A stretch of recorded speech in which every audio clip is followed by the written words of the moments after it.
본문은 솔로몬의 아들 르호보암 왕에 관한 기록입니다. 르호보암은 나라가 안정되자 마음이 교만하여져서 하나님의 말씀을 저버렸고, 이에 하나님은 애굽 왕 시삭을 통해서 유다를 침략하게 하셨습니다. 1절과 2절을 보겠습니다. 르호보암의 나라가 견고하고 세력이 강해짐에 그가 여호와의 율법을 버리니 온 이스라엘이 본받은지라. 그들이 여호와께 범죄하였으므로 르호보암 왕 제5년에 애굽 왕 시삭이 예루살렘을 치러 올라오니라고 말씀하고 있습니다. 이렇게 르호보암이 하나님의 말씀을 버리자 하나님께서 이제 애굽 왕 시삭을 들어서 이 유다를 심판하실 때 이 르호보암과 유다의 방백들은 자신들의 죄를 깨닫고 회개하기 시작합니다. 이 하나님은 그들의 회개를 받으시고 유다를 완전히 멸하지 않으셨습니다. 안타까운 것은 르호보암은 때로는 회개했지만 하나님을 온전히 찾는 마음을 끝내 갖지는 못했다는 것입니다. 결국 하나님 앞에서 악한 왕으로 이렇게 성경의 기록으로 남게 됩니다. 하나님이 우리에게 주신 땅의 복, 눈에 보이는 물질적인 복은 축복이자 동시에 유혹이라는 사실을 아셔야 합니다. 여러분, 저와 여러분이 하나님을 온전히 섬길 때 하나님은 다양한 복을 우리에게 허락하십니다. 그러나 그 복들 가운데에는 눈에 보이는 복들이 있어요. 대표적으로 물질적인 축복이라고 할 수 있겠죠. 물질적인 복을 우리에게 허락하십니다. 그런데 그것은 우리에게 축복임과 동시에 또한 마귀가 우리를 넘어뜨리는 유혹의 도구가 된다는 것입니다. 르호보암은 점점 자신의 힘과 부에 취해서 점점 교만해지기 시작합니다. 자신에게 그것을 주신 하나님을 잊어버리고 자신이 하나님이 되어서 이제는 하나님의 말씀조차 무시하기 시작합니다. 더 무서운 것은 이스라엘의 지도자인 왕이 하나님의 말씀을 떠나니까 백성들도 그 왕을 본받아서 하나님의 말씀을 버리고 불순종의 길을 따랐다는 것입니다. 이러한 일련의 과정은 우리에게 중요한 사실을 알려줍니다. 첫 번째는 하나님이 주신 땅의 복에 마음을 빼앗기게 되면 사람은 마음이 교만해져서 생명의 근원이신 하나님으로부터 멀어지게 된다는 것입니다. 사랑하는 성도 여러분, 정말로 간곡하게 말씀드립니다. 눈에 보이는 땅의 복에 마음을 빼앗기지 않게 되시기를 축복합니다.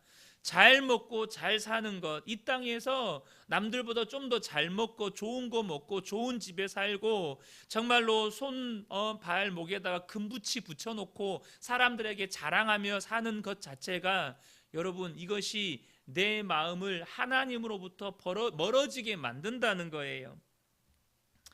그렇게 하나님으로부터 마음이 멀어지는 순간 여러분, 하나님의 심판을 자초한다는 것을 아셔야 합니다. 특별히 우리에게 복으로 어떤 복을 주시든 그것은 은혜이지만 동시에 사명이라는 사실을 잊어버리시면 안 된다는 것입니다. 우리에게 하나님께서 그 복을 허락하신 뜻과 계획이 있다는 거예요. 그런데 그것을 잊어버리는 순간, 복에만 마음을 빼앗기는 순간 사람의 마음에는 교만함이 자리 잡기 시작하고 하나님으로부터 멀어지기 시작한다는 것입니다. 두 번째는 지도자의 위치가 얼마나 중요한지를 우리에게 보여줍니다. 지도자의 신앙이 무너지면 그의 권위 아래에 있는 사람들도 신앙이 무너지게 된다는 것입니다. 르호보암이 하나님의 말씀을 버리니 유다 백성들 또한 르호보암을 본받아서 하나님의 말씀을 버리기 시작하는 것입니다. 저는 이 새벽에 이 말씀을 묵상하면서 다시 한번 저 자신을 돌아보게 됩니다. 여러분, 제가 말씀을 타협하면 우리 성도님들도 말씀을 타협하기 시작합니다. 제가 말씀을 적당히 전하면 우리 성도님들도 여러분 적당히 살아가기 시작합니다. 그러니까 여러분, 말씀을 전하는 제가 말씀을 타협할 수가 없는 거예요. 제가 말씀을 타협해 버리면 우리 성도님들의 신앙에 타협이 시작된다는 것입니다. 여러분, 제가 말씀을 타협하고 싶은 유혹을 받을 때가 참 많습니다. 사실 정말 정직한 고백입니다. 말씀을 타협하고 싶은 유혹을 받을 때가 진짜 많아요. 적당히 성도들이 듣기에 불편함이 없을 정도로 그냥 그렇게 말씀을 전해도 되지 않나? 이 말씀이 가진 의미가 우리 성도들에게 너무 부담이 될 것 같은데 이대로 전해도 될까? 그러면 적당히 수준을 낮춰서 그냥 전해도 되지 않을까? 당장 어제 주일에 아간의 범죄가 밝혀지는 그 대목을 가지고 우리 성도님들과 말씀을 나눌 때에도 저에게 수많은 타협의 유혹이 있습니다. 이 말씀을 어떻게 하면 좀 적당히 말씀을 좀 포장해서 전해도 되지 않을까? 설교를 준비하고 전하는 저조차도 너무너무 부담이 되는 것입니다. 그런데 여러분, 제가 말씀을 타협하는 순간, 다시 말하면 그 말씀이 가지고 있는 본래적인 의미가 아니라 성도들이 부담되지 않는 수준에서 적당히 각색을 하고 적당히 좀 색깔을 바꿔서 그렇게 말씀을 전하는 순간, 여러분, 그 피해는 고스란히 우리 성도님들이 보게 됩니다. 제가 타협해서 하나님의 말씀의 의도대로가 아니라 적당히 인간적인 생각들을 그 말씀에다가 덧입히는 순간 그 폐해는 고스란히 우리 성도님들이 보게 된다는 거예요. 다시 말하면 우리의 신앙이 무너지게 된다는 것입니다. 성경이 말씀하신 대로의 신앙이 아니라 그 말씀에다가 내 인간적인 생각을 덧입히고 덧칠하고 그래서 변색된 신앙을 우리가 갖게 된다는 거예요. 무서운 것은 여러분, 우리의 신앙이 아예 부패하고 타락한 것이라면, 그래서 그것이 성경과 너무나도 동떨어져서 확연하게 드러난 것이라면 여러분, 말씀 앞에 비추어서 금방 드러나게 되지 않습니까? 신앙이 아예 변질돼 버렸어요. 아예 부패해 버렸어요. 그러면 말씀 앞에서 이것이 변질된 신앙인 것이, 부패한 신앙인 것이 명확하게 드러나게 됩니다. 그런데 무서운 건 뭐냐면 인간적인 생각들로 적당히 각색한 신앙은, 적당히 색깔을 덧칠해 가지고 약간 변색된 신앙은 성경의 말씀과 차이를 잘 느끼지를 못해요. 그러니까 어때요? 본인 스스로가 잘 믿고 있다고 착각하게 만들어 버린다는 것입니다. 여러분, 이게 무서운 거예요. 인간적인 생각으로 적당히 색칠을 해요. 적당히 변색을 합니다. 그 말씀과 별로 차이도 느껴지지 않아요. 그러면요, 얼마나 무섭냐면 자기 스스로가 잘 믿고 있다고 착각한다는 거예요. 그게 여러분 바리새인들의 모습입니다. 그들은 말씀을 따르거든요.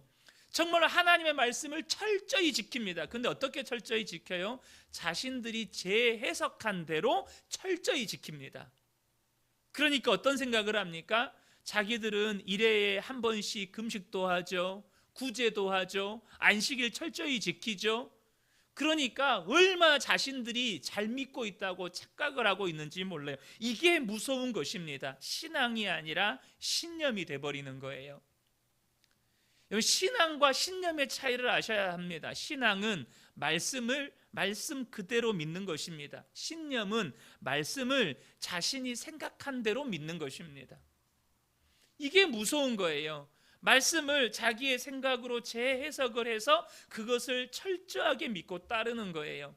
저는 우리 성도님들의 믿음이 신앙 되시기를 축복합니다. 말씀을 말씀하신 그대로 믿는 거죠.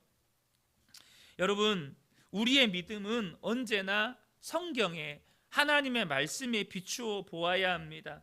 특별히 사람은요, 자신에게 관대하고 싶은 본성이 있어요. 이 정도는 괜찮겠지, 이 정도는 괜찮을 거야. 자신에게 관대한 본성이 있습니다. 그러므로 말씀 앞에 정직하게 내 신앙을, 정직하고 겸손하게 내 신앙을 비추어 볼 수 있도록 성령의 도우심을 구해야 합니다. 성령의 조명하심을 구해야 한다는 거예요. 내 생각대로 내 신앙을 판단하시면 안 되고 성령께서 깨우쳐 주시는 대로 내 신앙을 점검하고 판단해 볼 수 있어야 한다는 것입니다. 감사한 것은 르호보암은 이것이 하나님의 심판인 것을 깨닫게 되었다는 것입니다.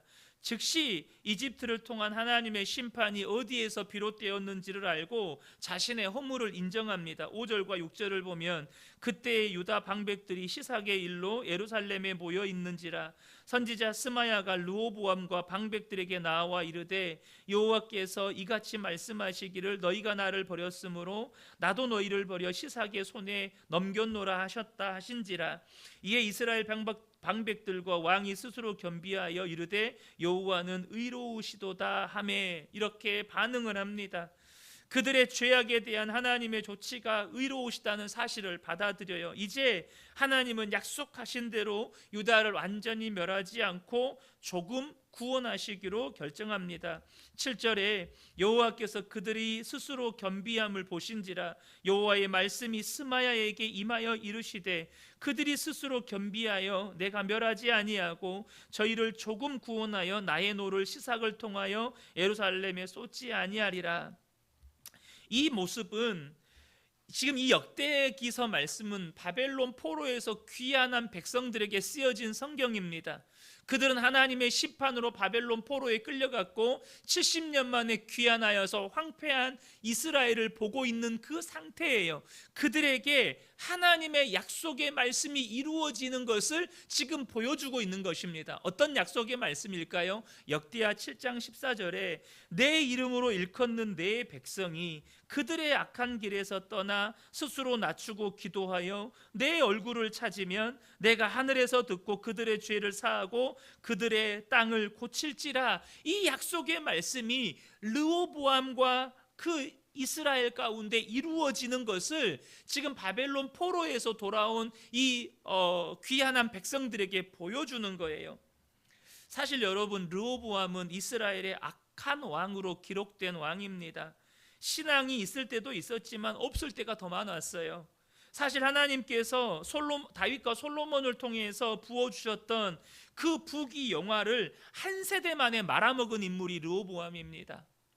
그 하나님의 영광스러운 나라를 한 세대 만에 말아먹어버려요. 나라는 북이스라엘과 남유다로 쪼개져 버렸지. 애굽의 시삭에 의해서 솔로몬이 이 왕궁 곳간에 넣어두었던 그 모든 금은보화를 다 빼앗겨버린 왕이 이 르호보암이에요.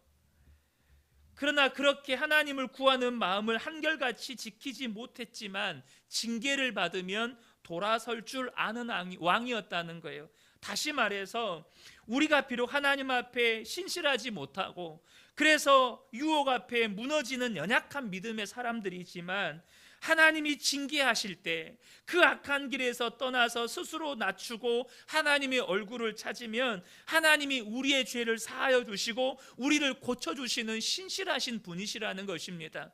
여러분, 르호보암 같은 악한 왕도 하나님이 심판하실 때 그 악한 길에서 돌이켜 하나님의 얼굴을 구하면 하나님이 그 죄를 사해 주셨고 고쳐주셨고 회복시켜 주셨습니다. 여러분, 우리는 신실하지 못해요. 우리는 연약합니다. 잘 넘어집니다. 그래서 하나님께서 때로는 우리를 징계하십니다. 여러분, 그러나 기억하셔야 합니다. 하나님이 신실하시다는 거예요. 우리가 돌이켜서 그 죄에서 떠나고 회개하고 하나님의 얼굴을 구하면 하나님이 우리를 고쳐주십니다. 회복시켜 주십니다. 하나님께서 우리에게 은혜를 베풀어 주신다는 거예요. 사랑하는 성도 여러분, 신앙생활은요 나의 연약함을 보면서 신앙생활하는 게 아니라 하나님의 신실하심을 바라보면서 신앙생활하는 것입니다. 우리의 연약함을 보면 절망뿐입니다. 또 넘어졌네, 또 타협했네, 또 실수했네, 또 죄지었네. 그러나 그때 신실하신 하나님을 바라보는 게 신앙인 거예요. 그 주님 바라보고 돌이킬 때 우리의 죄를 자복하고 회개하며 하나님의 얼굴을 구하면 하나님께서 고쳐주시고 우리를 회복시켜 주신다는 것입니다. 이 새벽에 함께 예배한 우리 모든 성도님들이 날마다 그 신실하신 하나님 바라보며 신앙생활 하시는 복된 분들 되시기를 예수님의 이름으로 축복합니다.